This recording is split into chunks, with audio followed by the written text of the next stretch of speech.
বাংলাদেশে কেউ এই রেসিপিটা বের করে নাই যে আস্তা গরুর কেরলি, একটা কেরলি 600 গ্রাম।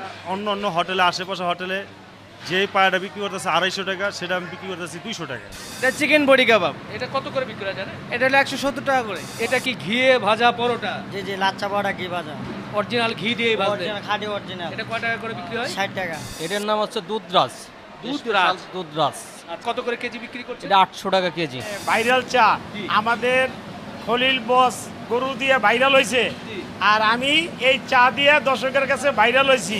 দুইটা ফলোরই সবসময় ভরা থাকবে, ইনশাল্লাহ এটা আমি পেয়েছি। আমার কাছে মানে কালা ভুনাটাই অনেক ভালো লাগছে, আমি কালো কালা ভুনা? ভুনা দিয়ে খাইতেছি। আচ্ছা। আর আমার এই খালু শ্বশুর মগবাজার থেকে আইছে এখানে খাওয়ার জন্য। আসসালামু আলাইকুম প্রিয় দর্শক, কেমন আছেন? আশা করছি ভালো আছেন। সবাইকে অনেক অনেক প্রীতি এবং শুভেচ্ছা জানাচ্ছি। আপনারা জানেন যে রাজধানীর মতিঝিলের ওয়াবদা রোডে খলিল হোটেল গত 2 মাস আগে উদ্বোধন হয়েছিল। অনেকেরই কিন্তু বেশ আগ্রহ এবং আকাঙ্ক্ষা ছিল যে খলিল হোটেল কেমন চলছে। এরই মধ্যে কিন্তু অনেকেই এসে এই হোটেল থেকে খেয়েছেন, অনেকেই প্রশংসা করেছেন।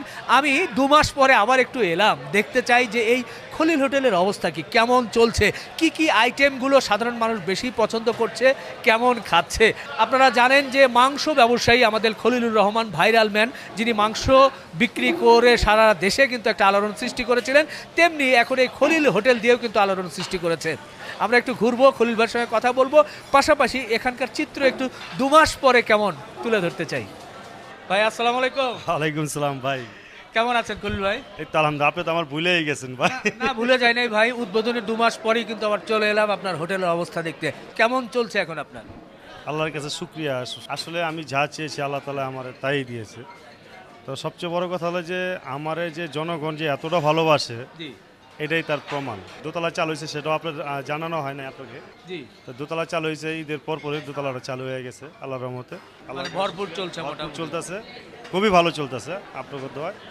মতিঝিলে কি মূলত কি যেহেতু অফিস পাড়া বলা হয়, অফিসের দিনে বেশি না ছুটির দিনে বেশি, কোন সময় আমার বেশি আসে লোকজন? এখন শুক্রবার দিন, আর শুক্রবার দিন একটু বেশি হচ্ছে, কিন্তু আমার ধারণা ছিল যে অফিস বন্ধের দিন যে এই মানে মতিঝিলে মনে হয় আসবে না, কিন্তু আমার যে দর্শক এবং যে ভালোবাসা যে দর্শক আছে, হ্যাঁ এরা আল্লাহর রহমতে যে ভালোবাসা এদের কাছে পেয়েছি, হ্যাঁ। এটা আসলে আমি জনগণের কাছে কৃতজ্ঞ।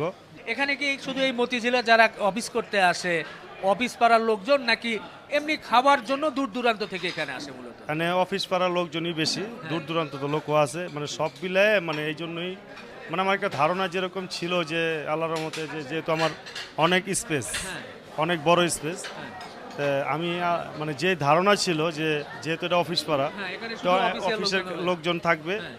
এবং যারা আমার মানে ভালোবাসে হ্যাঁ। দর্শক,